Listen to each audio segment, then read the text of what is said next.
Olá, quinto ano! Esse vídeo é para nossa aula de História, que dá início ao capítulo 3, o início da colonização no Brasil, o início da exploração.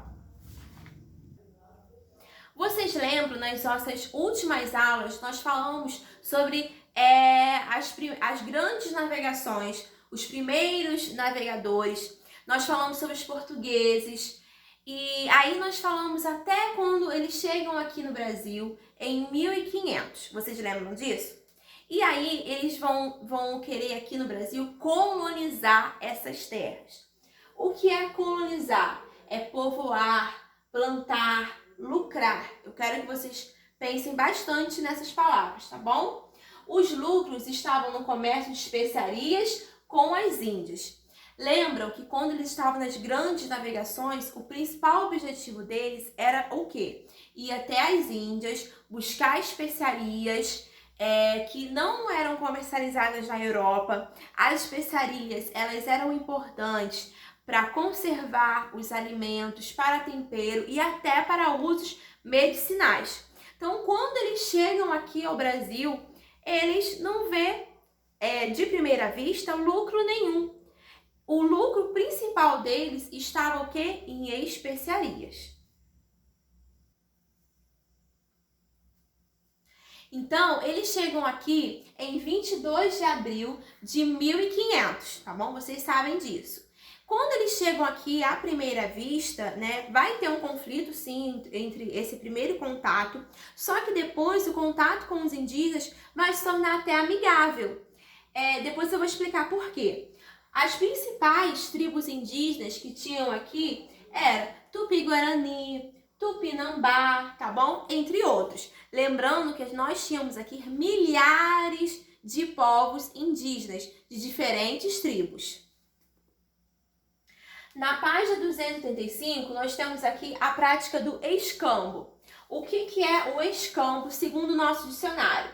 Troca de mercadorias sem que haja o uso de dinheiro, qualquer tipo de troca ou permuta. Então, é o que começou a acontecer. Os portugueses, como forma de querer agradar os indígenas, de querer se aproximar, eles vão começar a fazer troca com esses povos. Com o quê? Os portugueses, eles davam objetos, ferramentas em metais, coisas que os indígenas não tinham. E o que os indígenas davam em troca? O pau-brasil. Então, eles também davam aqui, ó, espelhos. Então, isso começou o quê? A trazer admiração para o indígena. Começou essa aproximação. Eu quero que vocês observem aqui agora essas duas imagens. A primeira, esse desenho aqui, parece até uma situação amigável, tá vendo, ó? De trocas, os portugueses com um espelho, um baú cheio de quinquilharias, os indígenas aqui parecem estar felizes com a situação, mas as coisas não foram se tornando assim. Essa imagem aqui, essa pintura, ela é de Debré, do século XIX, e fala da escravização, a exploração indígena. Com isso, né, com essa troca de pau-brasil, os indígenas eles começaram a ser obrigados a trabalhar para os portugueses. Trabalhar o quê? Buscando o pau-brasil, cortando, transportando, fazendo todo esse trabalho, eram os indígenas. Então aqui a gente tem, ó, os homens armados, né, uma família de índios, e eles eram escravizados. Só que isso daqui não fazia parte do indígena. A mentalidade do indígena não era essa, de ter que trabalhar para ganhar um lucro. Isso aí não faz parte da cultura e da mentalidade que eles têm. Tudo que eles conseguem, alimento, formas de viver, objeto, tudo era para aquele momento. Se ele precisasse comer, ele ia caçar. Não pensando em dinheiro, mas pensando em se alimentar e sobreviver. Eu quero que vocês observem agora esta imagem aqui. Qual era a situação nesse momento? Então, nós temos a mão de obra indígena, mão de obra escrava, tá? As feitorias. O que eram feitorias? Locais onde o pau-brasil ele era armazenado, ele era guardado. E o escambo, que era essa troca de madeiras por pequenos objetos dos portugueses. Então, essa daqui era a situação atual que os indígenas estavam vivendo. Na página 287, nós temos a administração da colônia. Então, no ano de 1530, olha só, eles vieram para cá em 1500 e só depois de 30 anos que eles pensaram em colonizar. Durante esses 30 anos, o Brasil, as terras aqui, apenas serviram para exploração, apenas para isso, tá? O rei de Portugal organizou a primeira expedição com o objetivo de colonização. Esta foi comandada por Martim Afonso de Souza e tinha o objetivo. Então, qual era o objetivo de colonizar essas terras?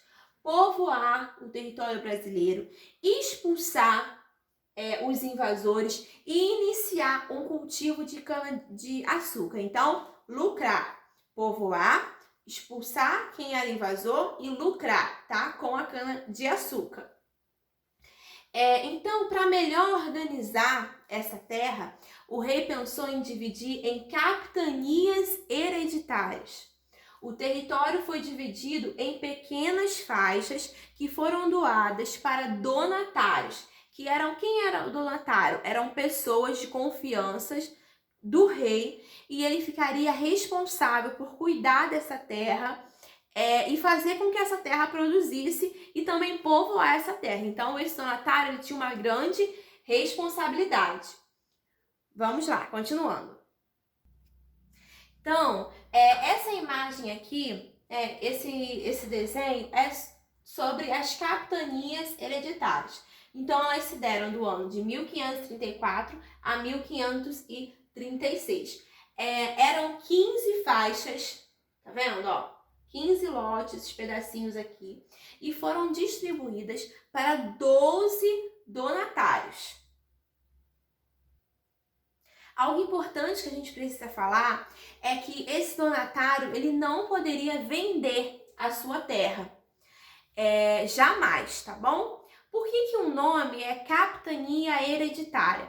Se esse donatário, por algum motivo, ele morresse, ele tivesse um filho, essa terra era passada para o seu filho. Por isso que é hereditária, porque era passada de pai para filho, tá bom? Jamais ele poderia vender essa terra. Ó, caso contrário, caso ele não tivesse filho, essa terra retomava para a coroa para ser distribuída a um novo donatário, tá bom? A um novo proprietário. De todas aquelas faixas que eu mostrei, de todos aqueles lotes, as que mais deram certo foram Pernambuco e São Vicente. Olha só, de todas aquelas, apenas 2 deram mais certo. E eles lucravam com o quê? Cana-de-açúcar. Ok? Então, aqui nós vamos começar um outro tipo de exploração, que é o da cana-de-açúcar. Na página 288, nós temos o governo geral. Então, vamos lá, ó. Após essa tentativa fracassada das capitanias hereditárias, porque elas não deram certo, tá? Lembrando que essas outras que não deram certo foram porque os donatários não investiram, não povoaram, esqueceram a terra para lá, então por isso elas não deram certo. Então, as capitanias, elas não deram certo de uma forma geral.